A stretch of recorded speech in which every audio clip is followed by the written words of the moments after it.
Buonasera a tutti e benvenuti a questo nostro ultimo appuntamento del Tè con i missionari.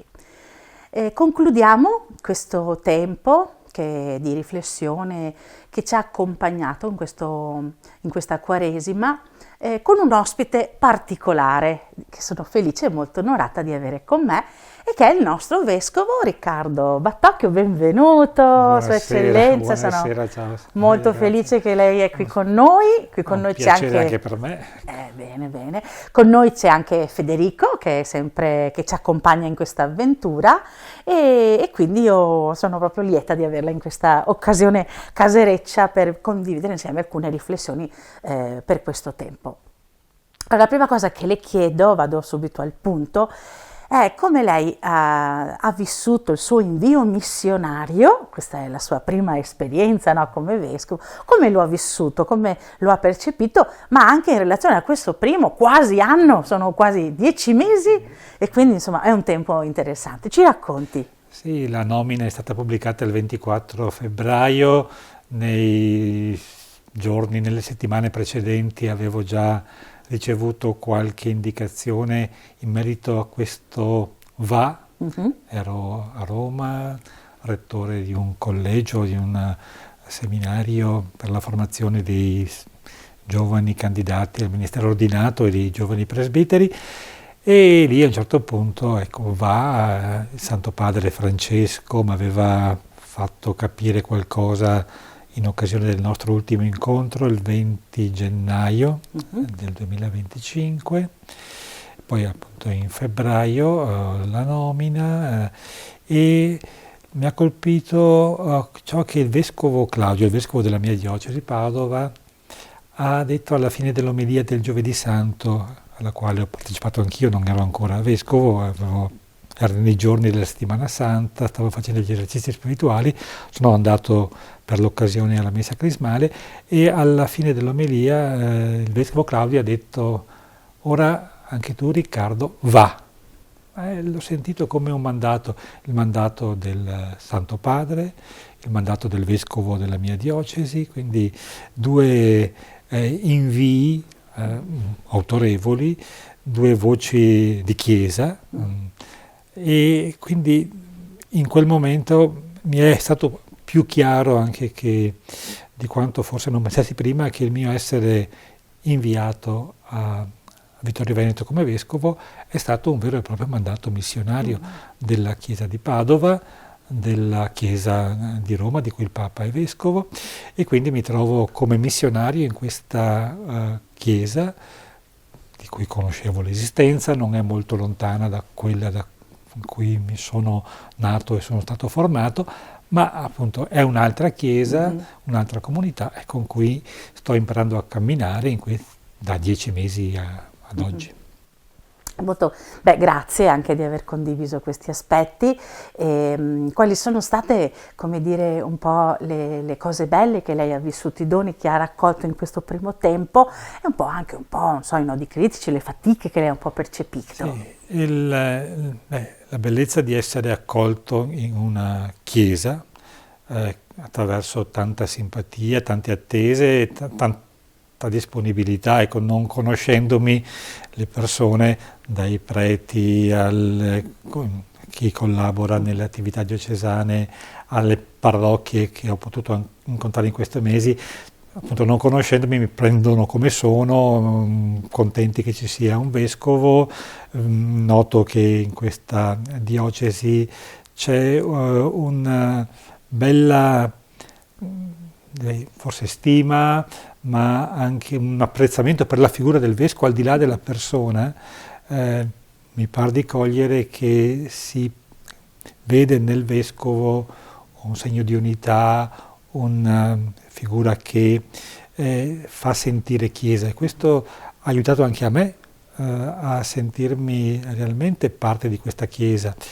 Lo dico spesso quando vado nelle parrocchie in occasione delle feste patronali o delle messe con la Cresima, che il compito del vescovo è quello di confermare i fratelli nella fede, ma direi sempre quando incontro queste comunità mi sento confermato nella fede.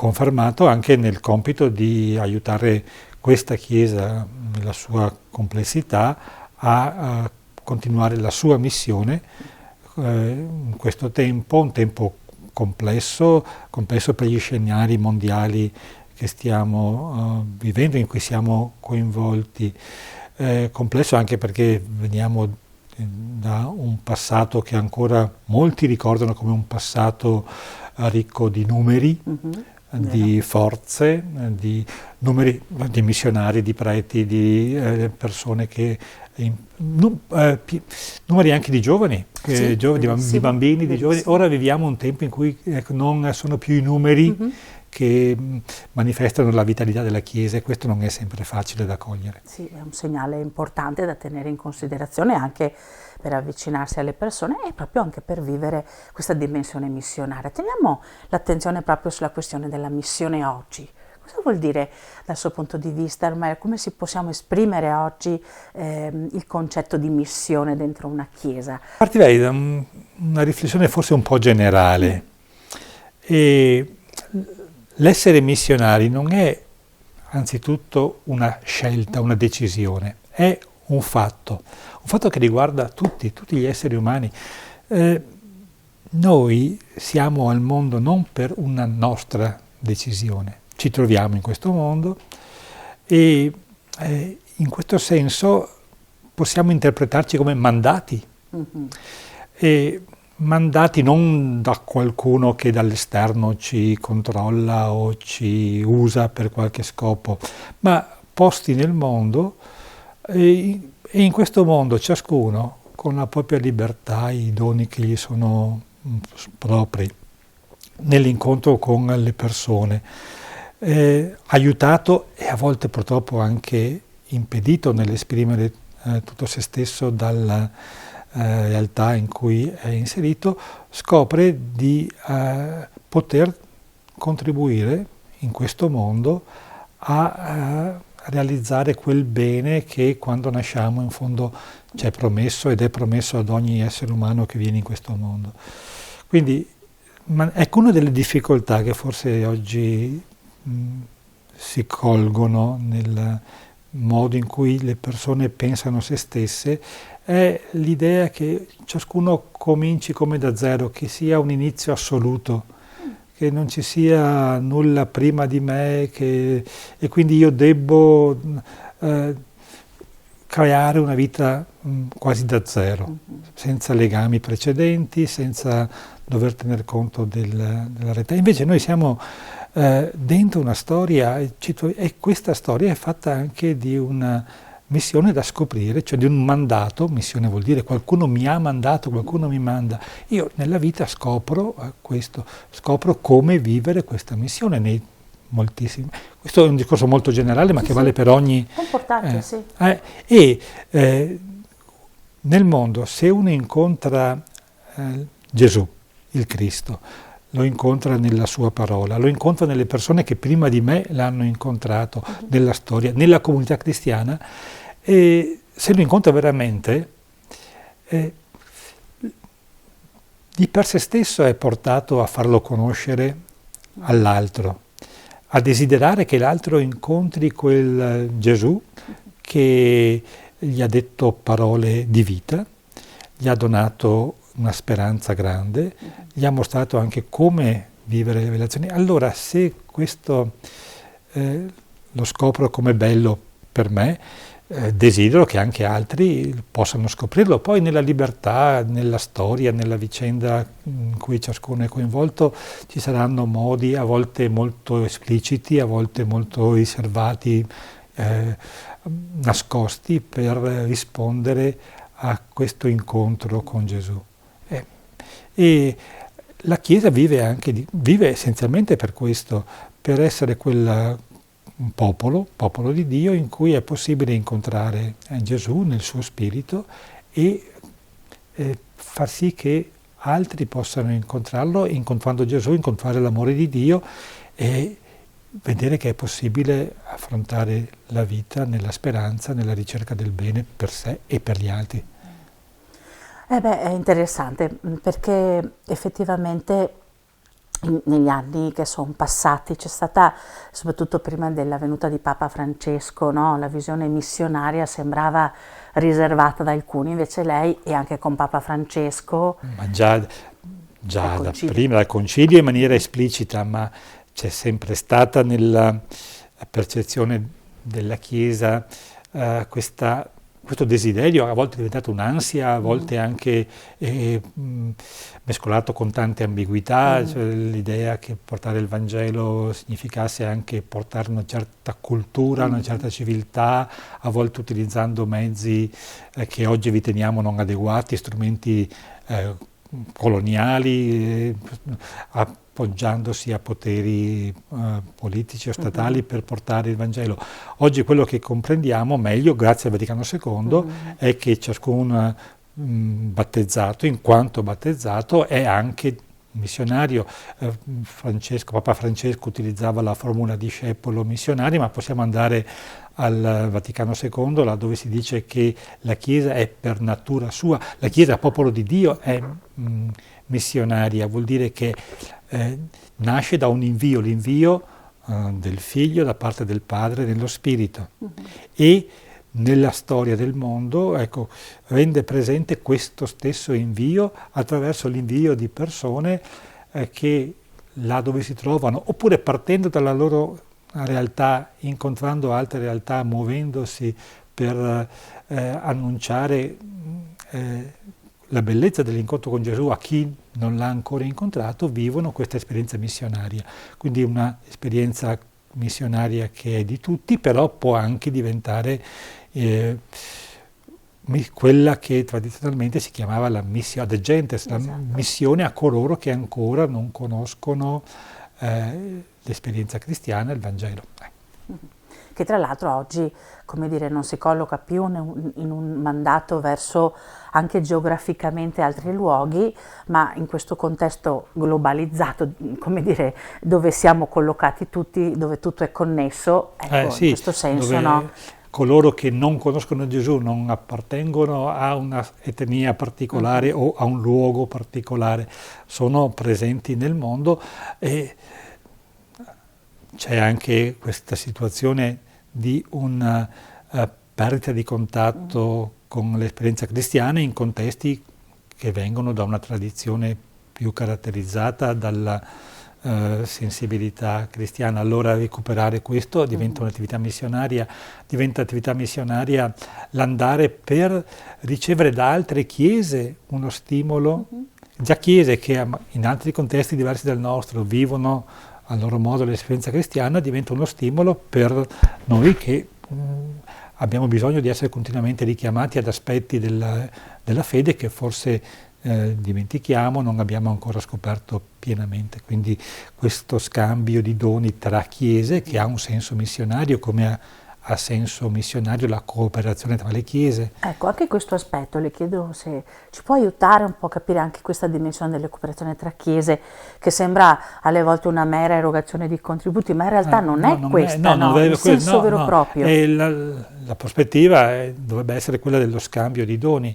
Ogni chiesa locale, dove per chiesa locale intendo fondamentalmente la diocesi, nella ricchezza dei suoi doni, appunto nella varietà delle persone, con la presenza di laici, laiche, persone consacrate, presbiteri, diaconi, vescovo, ecco la diocesi, che porta in sé una tradizione, una storia, delle possibilità, a volte anche economiche, dei doni in questo senso, e li mette a disposizione di altre chiese perché si realizzi la comunione tra le chiese.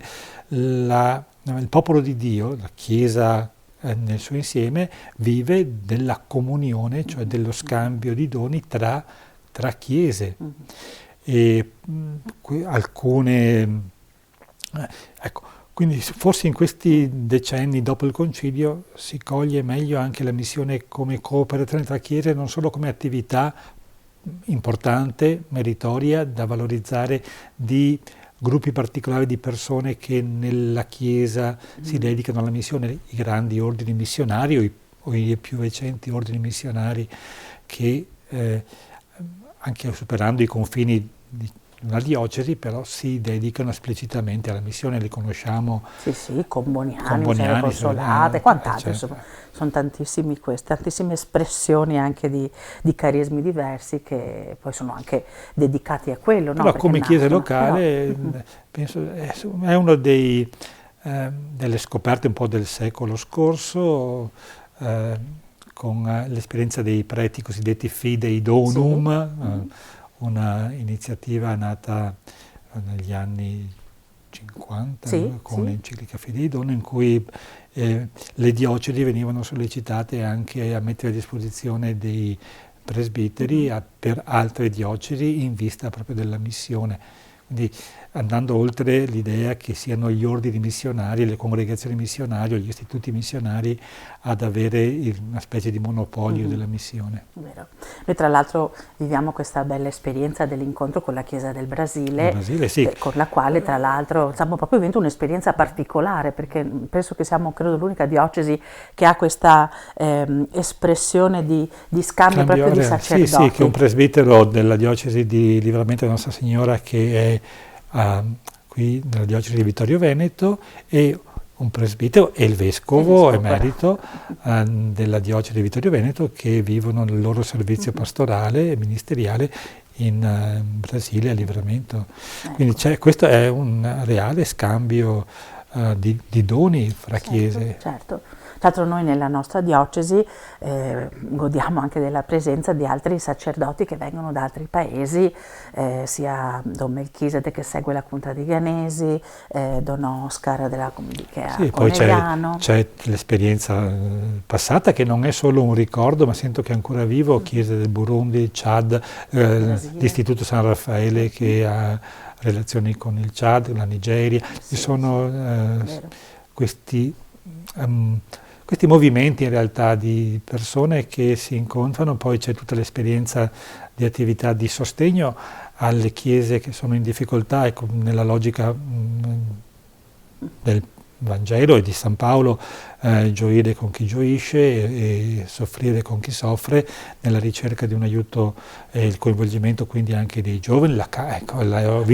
Ho scoperto in questi mesi quanto movimento c'è attorno al centro missionario, alla Caritas diocesana, giovani che partono per esperienze, scambio di doni. È stato interessante sentire i giovani che sono andati in Togo. No, in Togo, ma io ho sentito anche proprio in altre realtà che apparentemente non è un terra di missione, in Bosnia, dove i ragazzi che sono andati hanno visto un modo diverso di essere chiesa cattolica, una sezione di minoranza però molto vivace, dove l'essere parte della Chiesa è proprio una scelta e si esprime con una partecipazione molto intensa e consapevole. Verissimo.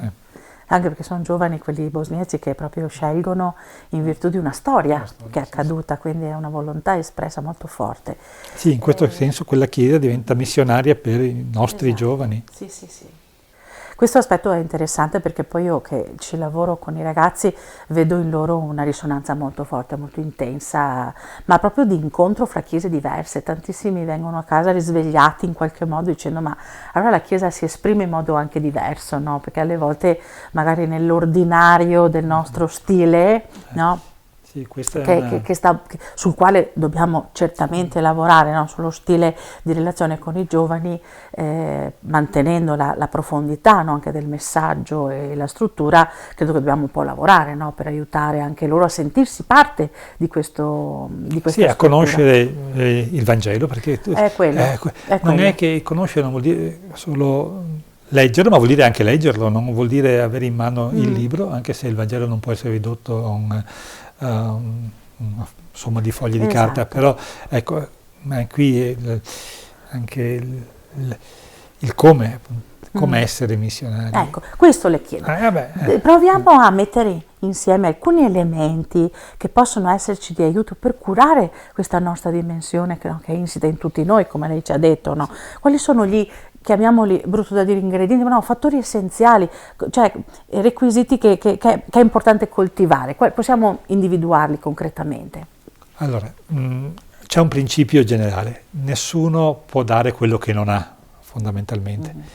E a questo si aggiunge un altro, non abbiamo nulla che non ci sia donato prima. Quindi riconoscere che siamo destinatari di un dono, che è il dono della vita, ma in quanto cristiani il dono della vita vissuta con Gesù. E vivere con Gesù significa conoscerlo, seguirlo, e conoscerlo attraverso la sua parola, la sua storia, quindi conoscere realmente il gusto per la meditazione, la lettura delle pagine del Vangelo, del Nuovo Testamento, della Sacra Scrittura nel suo insieme.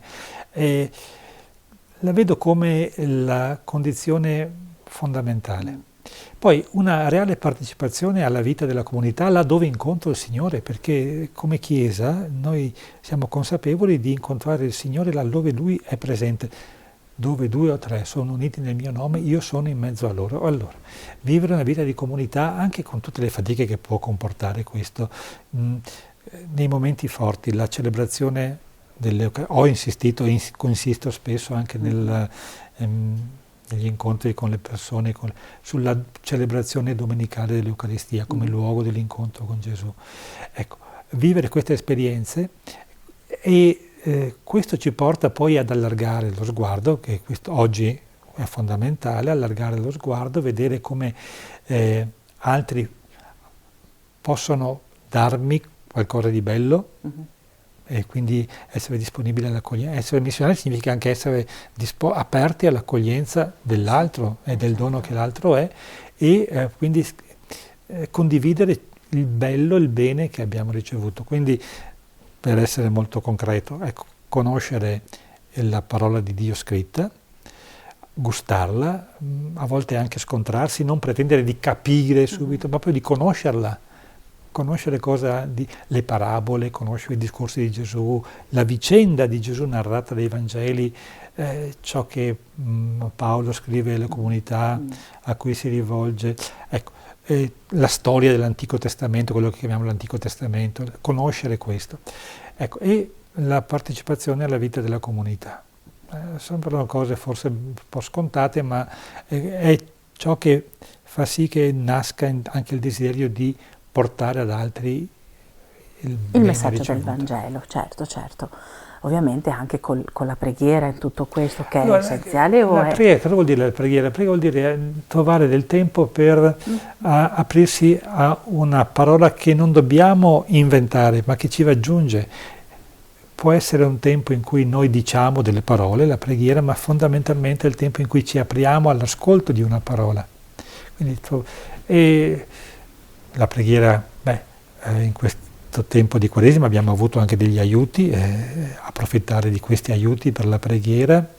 Vedo qui il sussidio quaresimale, ecco, sì. Sappiatevi amati, abbiamo tante occasioni, la diocesi propone momenti specifici, le parrocchie, i gruppi, quindi ecco, partecipare a questo non si tratta di aggiungere tante altre cose a ciò che ordinariamente la comunità cristiana propone, ma di viverlo proprio con il gusto del dono da accogliere e da condividere. E con amore, quindi sapersi amati e amare anche il prossimo, che è l'essenziale. Sì, e per amare il prossimo bisogna avere fatto un minimo di esperienza dell'essere amati. Sì. Che altrimenti. Per quello è anche importante amare l'altro, perché questo permette all'altro di sentirsi amato e quindi di amare a sua volta. Sì, è una forza che trasforma. Bene, allora noi siamo in chiusura, però vorrei chiederle di proporre a chi ci ascolta un augurio per questa prossima Pasqua che sta arrivando e le lascio lo spazio proprio per dire quello che lei si sente di dire. Siamo tutti consapevoli del tempo in cui viviamo, un tempo che ci vede coinvolti in una storia di sofferenze grandi da parte di tanta parte dell'umanità, con le guerre in corso. L'augurio è che questa Pasqua porti un po' tutti noi cristiani, anzitutto, a condividere la compassione di Gesù per questa umanità. Pensiamo alla scena di Gesù che entra a Gerusalemme e piange su Gerusalemme, quindi sull'umanità intera rappresentata da quella città, perché in quel giorno non ha riconosciuto la via della pace. Ecco, se avessi conosciuto la via della pace. Ecco, la sofferenza di Gesù per coloro che commettono violenza, questo dispiacere di Gesù, perché c'è gente che cerca di imporre se stessa contro gli altri, e la sofferenza grande per le vittime della violenza. Ecco, sentire questo e con questa compassione sentire anche la possibilità di vita che ci è data, la speranza che nasce dall'incontro con la compassione di Gesù. Se Gesù ha avuto compassione per la nostra umanità, significa che possiamo ancora continuare a sperare che questa umanità fiorisca anche là dove oggi vediamo tanti segni di morte. La Pasqua sostiene la nostra speranza, veniamo dal Giubileo della speranza, non perdiamo questa prospettiva che proprio l'incontro con Gesù morto e risorto, l'esperienza dei giorni che vivremo la settimana santa, il triduo pasquale, ci permette di rivivere come attuale. E quindi l'augurio di una buona settimana santa, dei giorni santi del triduo, l'augurio di una Santa Pasqua, santa perché è celebrazione di Gesù risorto. Cristo è risorto, è veramente risorto, e questo è l'annuncio di Pasqua. Sì, possiamo proprio dirlo, affermarlo con convinzione. E buona Pasqua anche da parte mia, e ringraziamo tutti voi per essere stati con noi, lei, Vescovo grazie Riccardo, che siamo proprio felici di questo momento anche familiare. Allora facciamo il nostro... Ecco, un saluto, se mi permetto, anche soprattutto ai nostri missionari. Certo. Quindi un saluto, penso che ci vedranno, avranno modo nei prossimi giorni. Don Paolo, il Vescovo Corrado e tutti coloro che in tanti modi, partendo dalla nostra diocesi, vivono la gioia, oltre che le fatiche, ma penso soprattutto la gioia della testimonianza di Gesù nelle varie parti del mondo in cui si trovano a vivere. Verissimo. Buona Pasqua a tutti. Buona Pasqua davvero a Dom Corrado, perché in Brasile si dice Dom, e a Don Paolo davvero di cuore. Con loro noi ci sentiamo frequentemente, quindi sarà occasione questa. Bene, buona Pasqua a tutti, facciamo il nostro brindisi, anche non ha neanche messo la metà della bottina dentro, non sarà proprio un meraviglioso tè, è venuto un po' così, sarà anche un po' freddino perché però davvero le parole che abbiamo detto ci scaldano il cuore, quindi le prendiamo e le portiamo a casa.